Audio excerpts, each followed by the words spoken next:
forgotten truths, the Bible, divine revelation, or political propaganda?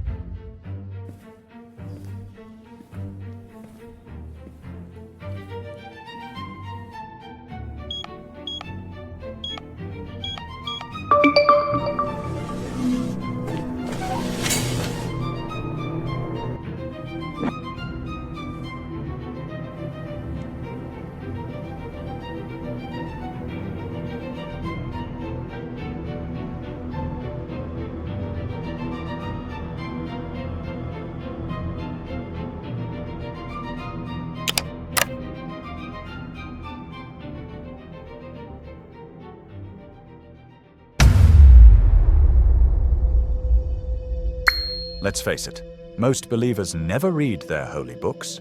Not really. Doubters don't read the critiques either. And scholars? They've already moved on.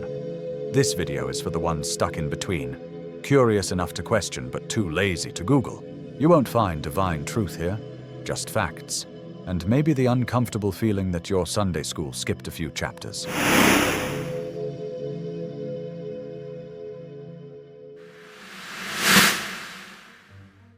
It would be dishonest and simply impossible to overlook this work. If we're talking about Islam, we should address one of its primary sources separately. Some call the Bible a book that changed civilization. The author is not so decisive in his assessments. If it were published today, its fate as a bestseller would hardly be predetermined. However, underestimating its influence would be a mistake. It's essential to remember that any evaluation is a subjective process. Criteria are formed under pressure from our own achievements and mistakes. And if anything deserves attention, it's not the teaching itself, but the process of interaction with the text. It's this process that gave birth to ethics, philosophy, and worldviews, going far beyond the original set of myths and rituals. That's a real phenomenon worth studying. After all, no other religion of humanity has been able to emerge from primitive pants and offer a full-fledged alternative to Western civilization. Making a popular science show about the Bible is quite a task, but I hope my modest video will plant doubt in you.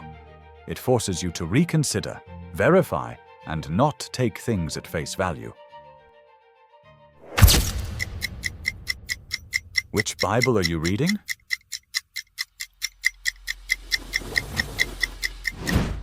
I read the Bible, you say.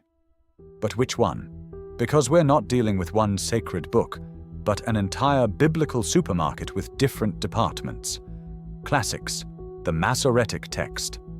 This is the official version from the rabbis of the 8th to 10th centuries, who systematized the Hebrew scriptures by adding vowel points. This version is the basis for most Jewish Bibles and many Christian Old Testament translations. Antiques, the Septuagint, an ancient Greek translation made in Alexandria before the birth of Christ. According to tradition, 70 translators worked separately, and all their versions miraculously matched. Yet the book of Jeremiah here is shorter by a fifth, and Genesis includes the mysterious line from Cain. Let us go into the field, which does not exist in the Hebrew version. Exclusive, the Samaritan Pentateuch. In this version, all commandments point to Mount Gerizim, not Jerusalem. The Samaritans preserved their own version of the Torah, maintaining a 5-century rivalry with the Jews over who were the true chosen people. Sensational discovery, the Dead Sea Scrolls. Discovered in caves near the Dead Sea, these manuscripts date back over 2,000 years. They revealed that even back then, there was no single fixed version of the Bible. Some scrolls resemble the Masoretic Text, others match the Septuagint, and still others look like unfinished drafts. And of course, no list would be complete without the liturgical bestsellers. Targums, Aramaic translations that expanded the narrative with dramatic additions. Angels speak, Abraham debates, and even Balaam's donkey gets more dialogue. Peshitta, the Syriac Bible that echoed in churches from Damascus to Baghdad, serving as the standard text for Syriac-speaking Christians. Vulgate, the Latin Bible translated by Jerome, who often departed from the Hebrew source texts, famously substituting Dominus Deus for the divine name Yahweh. In the 20th century, the Bible entered the lab. Philologists created the Biblia Hebraica Stuttgartensia, a revised and standardized Hebrew edition. Critical editions began highlighting every variant in color-coded systems. Digital tools and algorithms now attempt to detect the literary fingerprints of different biblical sources, J, E, D, and P, treating scripture like a complex detective novel. You've probably already guessed. All this variety of Bibles is not the richness of spiritual tradition, but rather a parade of human attempts to rewrite the original to their own taste. This isn't a manifestation of divine polyphony, but simply, I think there's not enough moral conclusion here and a couple more angels. Saying this is the result of revelation is like explaining different versions of Cinderella by the intervention of fairies of varying degrees of enlightenment. And really, does anyone seriously believe that an omnipotent being who created heaven, earth, and photosynthesis in 6 days got so tired on the 7th day that it couldn't write one coherent book from the start, clearly explaining what people should do?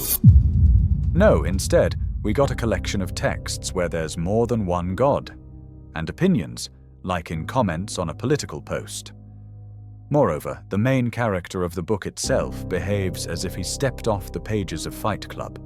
Sometimes he walks through the garden and conducts conversations in family drama format. Sometimes he sits at a table and personally makes a covenant. Sometimes he closes the ark's doors and arranges a global flood in the spirit of, I need to reboot the world. On one page he calls himself one name, on the next, another. Sometimes he's an abstract Platonic universal being, sometimes a grumpy old man irritated that someone incorrectly slaughtered a goat. As a rule, such textual accumulations were transmitted through prophets, that is, the first coaches in spiritual growth, meaning sellers, and Bronze Age stand-up comedians. The people were simpler, and critical thinking was in its infancy. So even a collection of fairy tales with rituals, retold through a couple of generations and with errors, could provide the speaker with a stable audience, daily bread, and, if lucky, the status of heaven's messenger. True, less charismatic prophets were often sent to their forefathers by their more successful colleagues, especially those whose fan base was distinguished by heightened aggression and excellent stone-throwing accuracy. These frontmen of new old teachings, though not masters of prose, knew one iron law of ancient information space. People don't read long texts. By the way, have you yourself read at least one version of the Bible in its entirety? So they poured in everything they had at hand, with a heap, without decent editing, with blatant contradictions in which a modern reader would have drowned by the book of Leviticus. But the audience of those times didn't ask many questions, and theologians believed that if the text was illogical, the deeper its mystery. Well, you love mysteries yourself, don't you? 20th century researchers, armed with patience, caffeine, and rulers, still managed to solve this sacred puzzle. And long before advanced neural networks, they began to see obvious script holes, loops, repetitions, tonal shifts, conflicting scenes and names. What for believers is a divine mystery, for a philologist is a sign that another author entered the room and forgot what was being discussed. So we have plenty to figure out. Let's begin.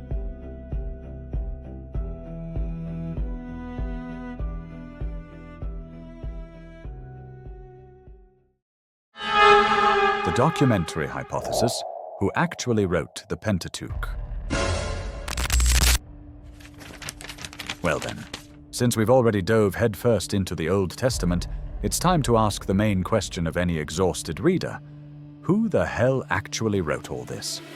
Because it feels like there were at least 4 authors, and they worked without chat, without an editor, and without a single unified script.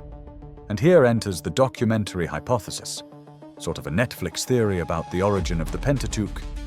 Genesis, Exodus, Leviticus, Numbers, and Deuteronomy. The idea is simple. The Bible isn't a monolith, but a collection of other people's files that got stuck together into one document without saved versions. Scholars have long suspected something fishy. The same scenes repeat, God's names change, styles jump around like a beginning writer on a bender. So they decided to break down all this magnificence into its component parts. Thus was born the legendary quartet, J, E, D, and P. First up, J, the Yahwist, specialist in the Tetragrammaton. This author consistently uses the name Yahweh, long before it was officially revealed to Moses. Writes with flair, loves when God walks through gardens, talks to people, slams ark doors, and personally sniffs sacrificial offerings. Worked presumably during Solomon's time. 10th century BCE, somewhere around Judea. Apparently inspired by family sagas and folk tales. Second, E the Elohist. More reserved colleague. Stubbornly calls God Elohim, keeps it cooler, and generally prefers the Lord to appear not personally, but in dreams, preferably through third parties. Presumably wrote in the northern kingdom of Israel in the 9th century BCE, and was, to put it mildly, not a fan of Judea. Calls the mountain of revelation not Sinai but Horeb, which already says something about attitudes. Many consider him fragmentary, or even a pseudo-author, like that screenwriter whose scenes get reworked and inserted into someone else's movie. Third, D. Deuteronomy, star of the political season, appears with fanfare in the 7th century BCE, right before King Josiah's reform. Main shtick, moralizing speeches, calls for monotheism, centralizing worship in Jerusalem, and endless "Listen, Israel," writes long, solemnly, and kind of like instructions for a spiritual iPhone. They say this is exactly what they find in the temple as the Book of the Law. Surprise, surprise! Conveniently right before the Reform. How convenient, right? Fourth, P, the priest. Latest and most bureaucratic. If J wrote about gardens, E about dreams, D about duty, then P writes about tables, lists, rituals, and hygiene standards. His God is strictly Elohim until Exodus 3, then it's sacred paperwork. Who was born when, who slaughtered whom, where and how to perform sacrifices. Worked, or compiled, in the 5th to 6th centuries BCE, in the era after Babylonian exile. So basically not for inspiration, but for restoring worship and returning the system. God the architect versus God the potter. Who really created the world? To taste the documentary hypothesis, just open Genesis. There, literally on the first pages, God creates the world twice, and does it as if following two completely different scripts. First story, from P, the priest. Genesis 1:1 to 2:3. God, Elohim, creates the world in 6 days. Clearly step by step with repetitions and rhythm. And God said, and it was so. And there was evening, and there was morning. Cosmos as a building project. First light, then sky, then earth, water, animals, and finally, humans in his image and likeness. Everything follows structure. On the 7th day, official day off.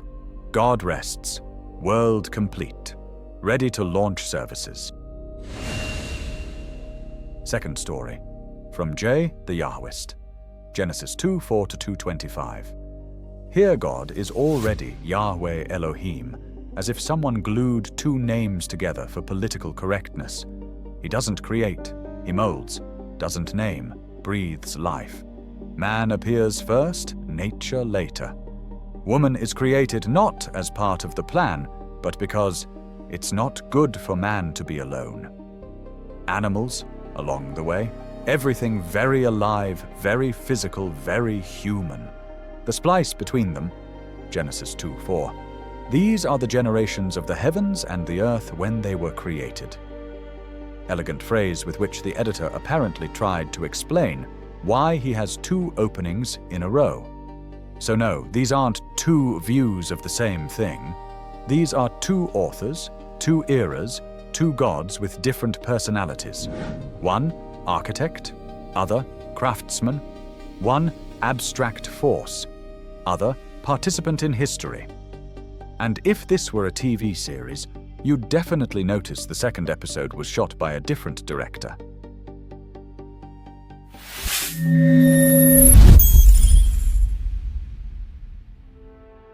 Forbidden Research: How the Unmasking of the Bible Began. The documentary hypothesis, in its classic Wellhausen form, became a smash hit, but the undertaking had begun long before him, built from earlier suspicions and heretical whispers. This whole saga kicked off when a medieval scholar, cursed by every known church father, noticed an obvious inconsistency. Moses somehow managed to describe his own death in remarkable detail. The strange thing is that it took a whole philosopher to spot this little fact. That philosopher was Baruch Spinoza in the 17th century, who stared too closely at the Torah and asked a simple question. How come Moses describes his own death so thoroughly? His conclusion? Someone else must have edited this material. A century later, in 1753, a very practical French doctor, Jean Astruc, did the unthinkable. He technically sliced the book of Genesis into blocks based on God's names. Elohim over here, Yahweh over there. His radical suggestion: maybe two writers, not one. Then came the Germans. From De Wette, Graf, and Reuss to the legendary Julius Wellhausen, 19th century scholars began assembling what we now call the documentary hypothesis. Their brutally simple claim: the Torah is not a book, it's an archive, stitched together by anonymous editors to look like a single sacred story. They even came up with cute nicknames for the mysterious sources: J, E, D, and P. For almost a century, this Wellhausen model ruled theology departments like a neat mental IKEA manual. Until modern scholars, as usual, ruined everything by discovering more pieces. Today, they agree on exactly one thing: the Pentateuch is not unified. But exactly who wrote what and how many editors were involved, nobody really knows. Main variants of new assemblies, the fragmentary hypothesis says, forget about big sources. This is a mosaic of short, independent texts, stories, laws, anecdotes, fairy tales. Later they started collecting, sewing, editing, and gluing them. First somehow, then with theological intent. The supplementary hypothesis offers a different picture. There was some basic document, most likely E, and then they started adding everything to it. Revisions, insertions, corrections, life hacks, and comments from the second son of a priest's cousin's wife. Plus, E, as a separate source, is now under big doubt, too fragmentary. So it's often just merged with J and called JE, then P works over this mixture, bringing order, ritual, and bureaucracy. So perhaps the real shock isn't that the Torah was edited, but why? Its purpose was never simply to tell a story. It was to forge a national ideology, a kind of sacred constitution for a people being rebuilt after exile. Editing wasn't a literary process, it was political engineering. And the editors weren't shy. They left the seams showing on purpose. Contradictions, duplications, rival voices, all preserved to signal ancient authority. See? This isn't fabricated. It's too old, too messy, too sacred to question. In that sense, the Torah is less a book than a Frankenstein document, sewn together from competing theological agendas: North versus South, priest versus prophet, desert cult versus temple bureaucracy. Author? Hardly. The true creator is the editor, the one who chose what to stitch and what to leave bleeding. But here's the delicious irony. This revelation, that Scripture is a patchwork doesn't destroy its power, it amplifies it. Because now we see the Torah for what it truly is. Not divine dictation, but human genius, the work of brilliant editors who understood that messy authenticity trumps polished fiction every time. They didn't just preserve texts, they weaponized them. This isn't an attack on Scripture. On the contrary, it's proof of how brilliantly it endured. Monoliths crumble, polyphony endures. So now we turn to the next question. But who made the stitches? When? And, most dangerously, why? That's what we explore in the next chapter.